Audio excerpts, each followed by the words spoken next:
एक भिखारी मंदिर के बाहर भीख मांगता था, रोज बैठता था। किसी संत का नगर में आगमन हुआ, प्रवचन हुए मंदिर में, वो गेट के पास बैठता था। संत ने कहा कि जो गेट के पास भिखारी बैठता है उसके झोली में जितने लोग यहाँ बैठे कुछ ना कुछ डाल के जाएंगे। अब गुरु ने बोल दिया तो लोगों के लिए वो पत्थर की लकीर हो जाती है। भली आदमी 1 रुपया डाल के जाए, पर उसमें जिसकी जो सामर्थ्य थी उसने लोगों ने प्रवचन के बाद नियम दे दिया कि जो भी उस वहां से निकलेगा भिखारी के कटोरे में पात्र कुछ न कुछ डाल के जाएगा। प्रवचन समाप्त हुआ, लोग निकल गए। उस भिखारी ने रुपए गिने। उस भिखारी को उस दिन भिक्षा में मिले 85,000 रुपए। 85,000, 1 लाख में 15,000 कम। किसको मिले? भिखारी को। सबके दिन बदलते हैं, कचरे के भी दिन बदलते हैं।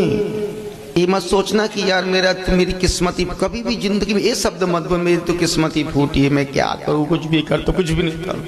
तेरी किस्मत कांच की गिलास है क्या? दिन में कितने बार फूटती है? कुछ काम बिगड़ता है, मेरी किस्मत ही फूटी। तेरी किस्मत है कि क्या?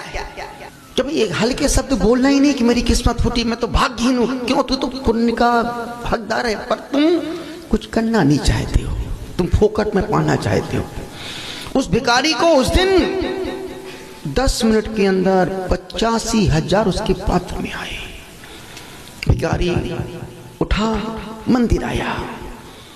उस भिखारी ने 84,500 रुपये मंदिर में दान कर दिए और भगवान से कहा, परमात्मा मेरी औकात कितनी नहीं थी, जितना तूने दिया। मेरी औकात तो 500 रुपए की थी, मैं 500 रुपए रखता हूं, बाकी तेरा तुझको ही सौंपता हूं। अब तुम होते तो 15 और महाराज भगवान 15 पूरे कर दो ताकि 1 लाख पूरे हो जाए।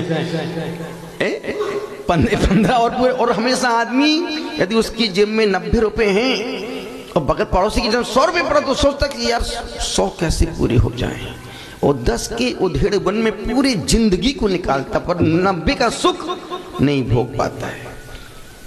पैसा कुछ हो सकता है, कुछ हो सकता है, बहुत कुछ हो, पर पैसा सब कुछ नहीं है।